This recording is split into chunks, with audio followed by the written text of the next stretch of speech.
नमस्कार दोस्तों, मैं राजीव आप सभी का स्वागत करता हूं आपके अपने YouTube चैनल जीके महाकुंभ में। दोस्तों, library science objective question answer की जो हमारी सीरीज चल रही है, रोजाना आपको 30 मिनट की वीडियो जो है प्रोवाइड की जा रही है लाइब्रेरी साइंस की। इसमें हमने अभी तक जो है 1841 प्रश्नों को कंप्लीट कर लिया है पूरी डिटेल के साथ। अगर उसे आपने नहीं देखा है तो मैंने आरपीएससी लाइब्रेरियन की प्लेलिस्ट बना दी है, वहां से आप इन प्रश्नों को जाके देख सकते हैं। और ये किसी भी लाइब्रेरी के एग्जाम के लिए इम्पोर्टेंट रहेंगे, चाहे आप यूजीसी के एग्जाम दे रहे हो, आरएसएस बोर्ड का यानी कर्मचारी चयन बोर्ड का, आरपीएससी का, DSSB, Bihar, KBS, NBS, EMRS, किसी भी एग्जाम के लिए, क्योंकि टॉपिक सबका जो है एक होता है छत्तीसगढ़ का चाहे एमपी का हो। आप इसको पूरा देखिए। आई होप कि आपके लिए ये उपयोगी होगा, तो शुरू से लेकर लास्ट तक देखिएगा। एक चीज और करना चाहूंगा कि बहुत सारे स्टूडेंट जो है आते हैं चैनल पे और कुछ ही समय में छोड़ के चले जा रहे हैं, तो मैं उनको बताना चाहूँगा, छोड़ के जा रहे हैं बहुत अच्छी बात है, लेकिन आप खुद थोड़ा-सा सोचिए कि आप लाइब्रेरी की तैयारी करने के लिए इस चैनल को देख के आए हैं, ना कि कोई मूवीज़, वेब सीरीज़ या सॉन्ग। ताकि उसमें कोई मनोरंजन आपको यहाँ पे नहीं मिलेगा, आपको यहाँ पे सिर्फ़ एजुकेशन मिलेगा, और एजुकेशन थोड़ा कड़वा ज़रूर होता है लेकिन बेनिफिट होता है। चलिए, आपकी मर्ज़ी। चलिए स्टार्ट करते हैं आज के क्वेश्चंस को। हमारा आज का पहला प्रश्न है, सूचीकरण को विज्ञान स्थापित करने में रंगनाथन के प्रयास कैसे सफल हुए? सूचीकरण में को विज्ञान जो है स्थापित करने में रंगनाथन महोदय का प्रयास जो है कैसे सफल रहा? तो सूचीकरण के आदर्श सिद्धांत और उपसूत्र की स्थापना करके, ऑप्शन डी इसका राइट आंसर होगा। आगे देखते हैं। अगला प्रश्न हमारा कह रहा है कि रंगनाथन के अनुसार सूची पत्र में शीर्षक देते समय सरकार का नाम चुनना इस बात का प्रतीक है कि, किसका प्रतीक है बताइए। देखिए, आप भी कोशिश करते रहिए। इसमें जो है कूट दिया हुआ है, बताइए। तो इसे इसके क्षेत्र के नाम से जानना ये भी होगा। और शीर्षक में प्रयुक्त नाम का प्रयोग पुस्तकालय की अनुकूल भाषा में किसी प्रशासनिक स्रोत से लेना, ये भी होगा। और सभी अक्षरों को मोटे रूप में लिखना, सुलेख में अलग अलग करके लिखना और अंत में पूर्ण विराम लगाना, ये भी होगा। सभी अक्षरों को छोटे अक्षरों में लिखना और विभाग के, ये नहीं होगा। तो ऑप्शन 1, 2, 3 ये तीनों होंगे। अगला देखते हैं। अगला प्रश्न हमारा कह रहा है कि आरडीए और एएसीआर में मुख्य अंतर क्या है? बताइए, क्या है मुख्य अंतर? तो इसके राइट आंसर की बात करूं तो इसका राइट आंसर जो है संरचनात्मक होगा। ऑप्शन ए इसका राइट आंसर है। देखिए, आरडीए को बिब्लियोग्राफी रिकॉर्ड्स के कार्यात्मक आवश्यकताओं के आधार पर आयोजित किया जाता है। ये सिद्धांत उन दोनों उपयोगकर्ता कार्यों की पहचान करते हैं जिन्हें एक लाइब्रेरी कैटलॉग को संभव बनाना चाहिए, और ग्रंथ सूची के आंकड़ों में संबंधों का एक पदानुक्रम और आरडीए के निर्देशों का उपयोग करके निर्मित किए गए विवरणों का उद्देश्य किसी भी कोडिंग स्कीम के साथ संगत होता है। इसमें मौजूद रिकॉर्ड के लिए उपयोग किए गए डाटा वातावरण में शामिल किए जाते हैं। आगे देखते हैं। अगला प्रश्न हमारा कह रहा है कि 2002 में प्रकाशित एएसीआर में पहला भाग कितने भागों में प्रयुक्त हुआ है? अगर वीडियो ना समझ में आए, साफ ना समझ में आए, तो वीडियो की रेजोल्यूशन जो है आप 720 कर सकते हैं, पूरा साफ समझ में आएगा। बताइए कितने अध्यायों में जो है बटा हुआ है? तो राइट आंसर ऑप्शन बी 13 अध्यायों में बटा हुआ है। इस प्रसूचीकरण संहिता में जो है 2 भाग हैं। प्रथम भाग में 13 अध्याय है और द्वितीय भाग में जो है 6 अध्याय है। ठीक है, ये आपको ध्यान रखना है। आगे देखते हैं। अगला प्रश्न हमारा कह रहा है कि प्रसूचीकरण में वर्ग कोष्ठक का प्रयोग किया जाता है। ये थोड़ा सा मिस्टेक है, बड़ा कोष्टक है ये, ठीक है। वर्ग कोष्टक का प्रयोग किया जाता है। तो बाहर से ली गई सूचनाओं के लिए जो है होता है ये, ऑप्शन ए इसका राइट होगा। आगे देखते हैं। अगला प्रश्न हमारा कह रहा है कि AACR सेकंड आर का कौन सा भाग क्रमिक प्रकाशनों से संबंधित है? क्रमिक प्रकाशन से जो है कौन सा प्रकाशनों से संबंधित है? तो इसका राइट आंसर ऑप्शन ए भाग 12, ठीक है। आगे देखते हैं। अगला प्रश्न हमारा कह रहा है निम्नलिखित में से कौन सी उद्धरण की शैली नहीं है? उद्धरण की कौन सी शैली नहीं है? तो एंग्लो अमेरिकन कैटलॉगिंग रूल ये नहीं है, और इसमें लिटिल साइंस बिग साइंस ये नहीं है, ये दो नहीं है, ठीक है। बाकी MLA handbook for Riders research paper ये है, और शिकागो मैनुअल ऑफ स्टाइल ये दोनों है। तो इसमें कुल देख लीजिए, ऑप्शन सी में है। अगला प्रश्न देखते हैं। अगला प्रश्न हमारा कह रहा है कि जैसा कि AACR सेकंड रिवाइज एडिशन द्वारा निर्धारित किया गया है कि यंत्र पठनीय डाटा फाइल के लिए सूचना स्रोत है, सूचना स्रोत है। तो आंतरिक उपयोगिता लेबल, ठीक है, ऑप्शन ए। देखिए आंतरिक उपयोगिता लेबल जो है AACR सेकंड द्वारा निर्धारित किया गया है, जो यंत्र पठनीय डाटा फाइल के लिए सूचना स्रोत है, इंटरनल यूजर लेबल किताब के अंदर चिपकाया या लगाया जाता है, जिस पर बार कोड या चिप लगी होती है, जो मशीन के पठनी योग्य होती है, जबकि आख्या पृष्ठ पर किसी प्रकार का कोई लेबल नहीं चिपकाया या लगाया जाता है। आगे देखते हैं। अगला प्रश्न हमारा कह रहा है कि निम्नलिखित को सुमेलित कीजिए, सूची 1 से जो है सूची 2 को मिलान करना है यहाँ पे। तो वर्गीकरण, सूचीकरण, विषय, शीर्षक, पुस्तकालय विज्ञान के सार दिया हुआ है यहाँ पे। तो वर्गीकरण जो है यहाँ पे जो है यूनिवर्सल डेसिमल क्लासिफिकेशन है, यानी कि UDC, पहले का 2 हो जाएगा। और सूचीकरण जो है AACR है, AACR है। विषय शीर्षक जो है LCSH है, यानी कि library of commerce subject heading, इसका पूरा नाम है, 4 हो जाएगा। और जो है पुस्तकालय विज्ञान के सार, तो ये लीसा हो जाएगा। तो देख लीजिए 2 3 4 1, 2 3 4 1, तो ऑप्शन बी में है। अगला प्रश्न देखते हैं। अगला प्रश्न भी सूची 1 से जो है सूची 2 को मिलाना है। अगर आप इसमें से 2 भी आपको आता है तो आप इस प्रश्न को जो है कर ले जाएंगे। इस तरीके के प्रश्न जो है पढ़ने में भले ही थोड़ा सा टफ लगता है, लेकिन ऐसा नहीं है, ये क्वेश्चंस जो है सबसे आसान क्वेश्चंस में से होते हैं। तो दिए गए संग्रह की कुंजी विषय के रूप में साहित्यिक स्रोतों की कुंजी, विषय परिकल्पना का प्रतिपादन, दस्तावेजों का संक्षेपण। तो दिए गए संग्रहों की कुंजी जो है कैटलॉग को कहा जाता है, पहले का 3 हो जाएगा। और विषय के रूप में साहित्यिक स्रोतों की कुंजी जो है ग्रंथ सूची को कहा जाता है। तो 3 4 3 4 ऑप्शन ए में दिखाई दे रहा है, ऑप्शन ए में ही दिखाई दे रहा है। देखिए 3 है, फिर 4 है, और फिर जो है 2 है, अनुक्रमणिका, विषय परिकल्पनाओं का प्रतिपादन, और दस्तावेजों का संक्षेपण, सार हो जाएगा। अगला प्रश्न देखते हैं। अगला प्रश्न हमारा कह रहा है कि वर्गीकृत विषय सूची का हिस्सा निम्न में से कौन से हैं? निम्न में से जो है कौन से हैं?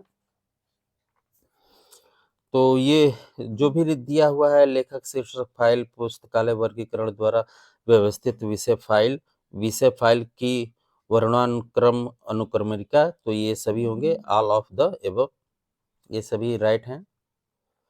आगे देखते हैं।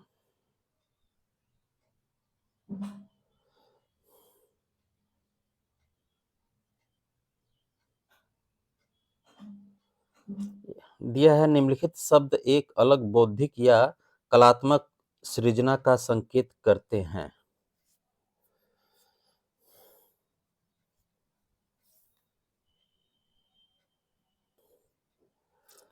बताइए क्या करते हैं? तो कार्य करते हैं, वर्क होगा। कार्य शब्द एक अलग बौद्धिक या कलात्मक सृजना का संकेत करता है।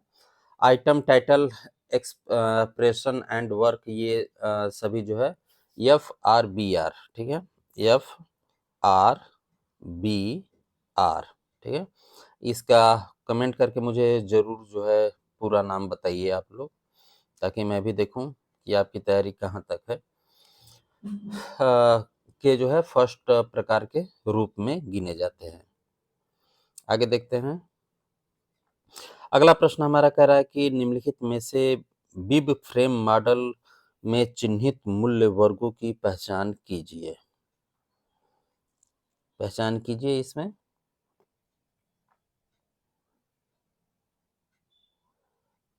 तो इसमें जो है एजेंट्स भी होगा, इवेंट्स भी होगा और सब्जेक्ट भी होगा, आइटम नहीं होता है, ठीक है।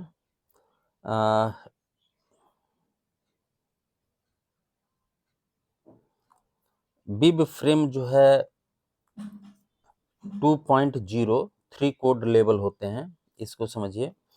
बिब फ्रेम मॉडल में चिन्हित मूल्यों की पहचान में जो है ये 3 सम्मिलित होंगे: अभिकर्ता, घटनाएं, विषय जो है, और जो है बिब फ्रेम 2.0 जो है, ये बिब फ्रेम जो दिया है ये 2.0 में 3 कोर लेवल होते हैं: वर्क, इंस्टेंस और आइटम, ठीक है। तो उसमें ये सेकंड में होगा 2.0 में। आगे देखते हैं। अगला प्रश्न हमारा कह रहा है, यहाँ पे देखिए मैंने जो है दे दिया है, इसीलिए अगला प्रश्न है कि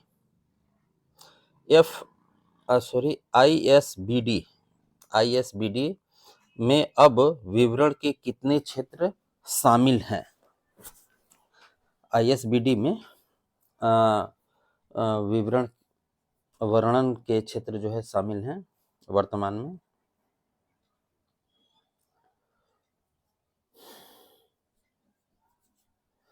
तो इसका राइट आंसर ऑप्शन सी, 9 क्षेत्र शामिल हैं। कौन कौन से हैं नीचे देख लीजिए एक बार। वीडियो को रोक के जो है पूरा आप इसे देख लीजिएगा।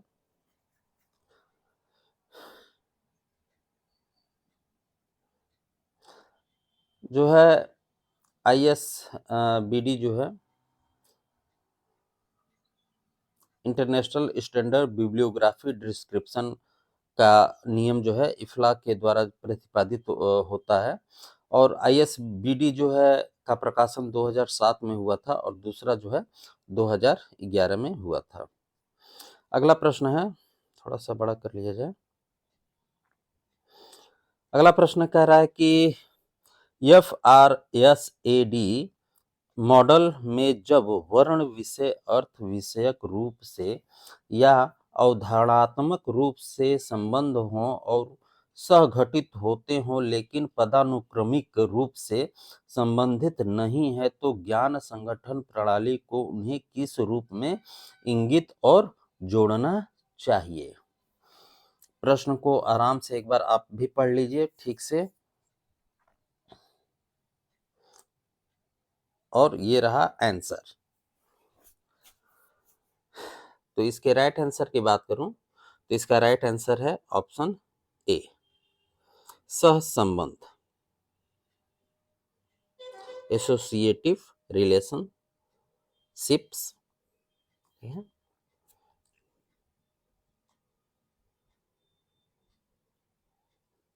और जो क्वेश्चन में आपको दिया हुआ है यहाँ पे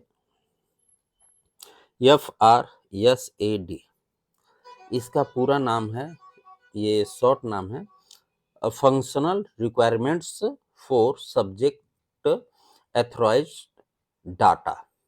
ठीक है, पहले इसे जो है functional requirements for subject authorised records के नाम से जाना जाता था, लेकिन अब जो है चेंज कर दिया गया है। पहले जो है इसका नाम मैं लिख दे रहा हूँ, FRSAR था, लेकिन अब जो है ये हो गया है। ठीक है, और इनका प्रकाशन जो है 2010 में हुआ था। इसको जारी रखने का कार्य जो है FRBR मॉडल करता है। अगला प्रश्न देखते हैं। अगला प्रश्न हमारा कह रहा है कि बिग फ्रेम मॉडल में निम्नलिखित में से कौन से उच्च स्तरीय वर्ग अथवा तत्व होना चाहिए। सत्व मैंने लिख दिया है, तत्व है ये। ठीक है, तत्व है। देखिए, तो रचना है, दृष्टांत है और मद है, लेखक नहीं है। तो 1 2 3 ऑप्शन ए में ही है, ऑप्शन ए में है। आगे देखते हैं।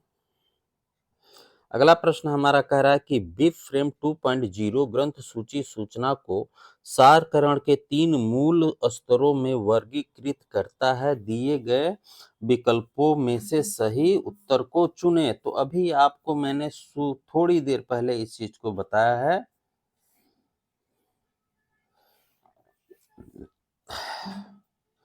बताइए, तो रचना, दृष्टांत और मध्य, मध्य ऑप्शन ए। आगे देखते हैं।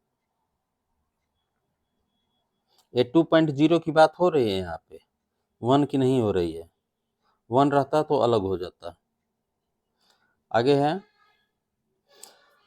ISBD की रचना किसने की और इसका रख रखाव किसके द्वारा किया जाता है। ISBD की बात हो रही है तो बहुत ही आसान क्वेश्चन है। ये ISBD जो है इफ्ला के द्वारा किया जाता है। ठीक है, ISBD का पूरा नाम इंटरनेशनल स्टैंडर्ड बिब्लियोग्राफी डिस्क्रिप्शन है और इफ्ला के द्वारा किया जाता है। देखिए, ISBD द्वारा निर्मित नियमों का एक सेट होता है। लाइब्रेरी संघों और संस्थानों के लिए इंटरनेशनल फेडरेशन विशेष रूप से एक ग्रंथ सूची या एक में उपयोग के लिए एक मानक मानव पठनीय रूप में ग्रंथ सूची विवरण बनाने के लिए जो है लाइब्रेरी कैटलॉग होता है। चलिए आगे चलते हैं। अगला प्रश्न हमारा कह रहा है कि कैन मार्क, यानी कि इसका कैनेडियन मार्क जो है कहते हैं, प्लस US मार्क। ठीक है, कैन मार्क और US मार्क का एक साथ विलय किसमें हुआ। एक साथ जो है विलय किसमें हुआ, तो मार्क 21 में, ऑप्शन डी। कैनेडियन मार्क और US मार्क जो है मार्क 21 को मिला के बनाया गया था। और मार्क का पूरा नाम है मशीन रिट्रीवेबल कैटलॉगिंग, जो मानक पुस्तकालय द्वारा जो है सूचीबद्ध वस्तुओं के विवरण के लिए डिजिटल प्रारूपों का एक सेट होता है, जैसे किताब हो गई। ठीक है, हेंसिट और राम ने जो है जो नाम था हेंसिट और राम ने जो है 1960 के दशक में मार्क का विकास किया था, जो कि कंप्यूटर द्वारा पढ़े जा सकते थे और पुस्तकालयों के बीच साझा किए जा सकते थे। दुनिया भर में मार्क के जो है कई संस्करण है। सबसे प्रमुख जो है मार्क 21 है। ठीक है, आगे चलते हैं। अगला प्रश्न हमारा कह रहा है, सार्वभौमिक ग्रंथ सूची नियंत्रण एवं अंतर्राष्ट्रीय मार्क यानी कि UBCIM निम्नलिखित में से किसका मुख्य कार्यक्रम है। UBCIM जो है किसका कार्यक्रम।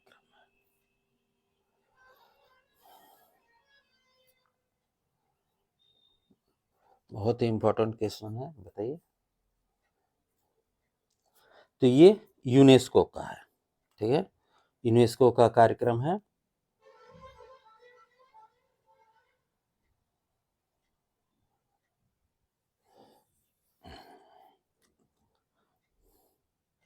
और इफ्ला द्वारा जो है यूएपी, मार्क, यूबी, सीआईएम,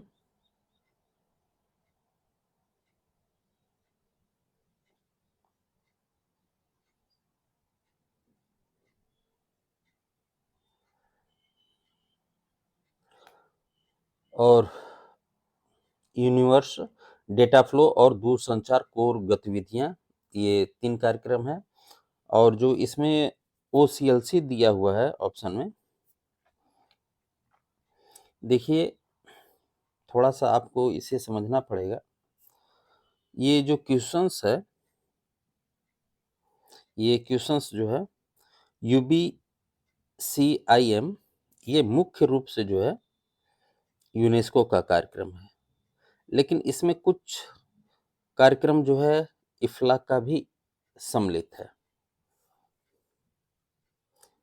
यूबीसीआईएम में जो है कुछ कार्यक्रम जो है इफ्ला का भी शामिल है, लेकिन आपको आंसर में बी ही लगाना है, ठीक है, तो इस चीज को ध्यान रखिएगा। तो मैं बात कर रहा था ओसीएलसी के बारे में। तो ओसीएलसी जो है WorldCat, first search, David decimal classification, VDX, VDX और वर्ल्ड शेयर, ये जो है ओसीएलसी का कार्यक्रम है, ये पूछा जाता है क्वेश्चंस। अगला प्रश्न हमारा है कि मार्क 21 में टैग 260 किसको दर्शाता है? मार्क 21 में 260 जो है किसको दर्शाता है? तो प्रकाशन की सूचना को दर्शाता है, पब्लिकेशन इंफॉर्मेशन को दर्शाता है ये। मशीन रिट्रीवेबल कैटलॉग, जो एक प्रकार का मशीन, एक कंप्यूटर कैटलॉग रिकॉर्ड में जो है डाटा को पढ़ और व्याख्या कर सकता है। प्रत्येक फील्ड जो है 3 अंकीय संख्या से जुड़ी होती है, जिसे टैग के नाम से जाना जाता है। एक टैग दूसरा फील्ड पहचान करता है। और नीचे शायद मैंने दिया हुआ है, कुछ इंपॉर्टेंट टैग को डाल दिया है, इसको आप एक बार जरूर देख लीजिएगा। आगे देखते हैं। अगला प्रश्न हमारा कह रहा है आईएसबीडी तथा सूचीकरण संहिताओं के बीच क्या संबंध है? Relationship between ISBD and cataloguing rules. तो option D, Anglo American codes includes bibliography description, option D होगा। अगला प्रश्न देखते हैं, सीसीएफ किसने विकसित किया था? सीसीएफ कॉमन कम्युनिकेशन फॉर्मेट इसका पूरा नाम होगा। सीसीएफ को विकसित किसने किया था? तो ऑप्शन ए, यूनेस्को। एक ग्रंथ सूची बनाने और सूचना एजेंसी और पुस्तकालय के समूह के बीच अभिलेखों को आदान प्रदान करने के लिए एक संरचनात्मक प्रारूप होता है सीसीएफ, ठीक है, ये समझिए। और सीसीएफ की संरचना जो है, सीसीएफ की संरचना जो है आईएसओ आईएसओ 2709 है। ये क्वेश्चंस भी पूछे गए हैं, ठीक है, 2709 है। और इसका पहला संस्करण जो है 1984 में आया था। और इसके बाद जो है सीसीएफ बी आया, सीसीएफ आया, 2 संस्करणों में प्रकाशित किया गया था। आगे देखते हैं। अगला प्रश्न हमारा कह रहा है कि एफआरबीआर का विकास डैश द्वारा हुआ। एफआरबीआर का विकास जो है डैश के द्वारा हुआ।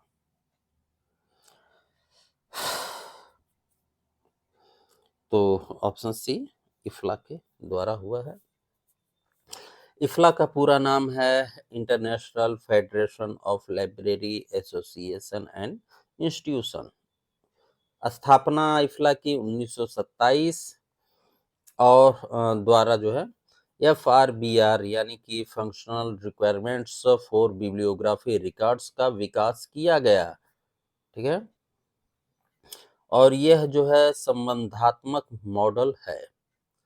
एलसी जो है the library of Congress classification एक पुस्तकालय वर्गीकरण प्रणाली है, एलसी, जिसका विकास द लाइब्रेरी ऑफ कांग्रेस ने किया। इसका अधिकतर प्रयोग जो है शोध और एकेडमिक पुस्तकालयों में यूएस और सर्वल तथा अन्य देशों में जो है किया जाता है।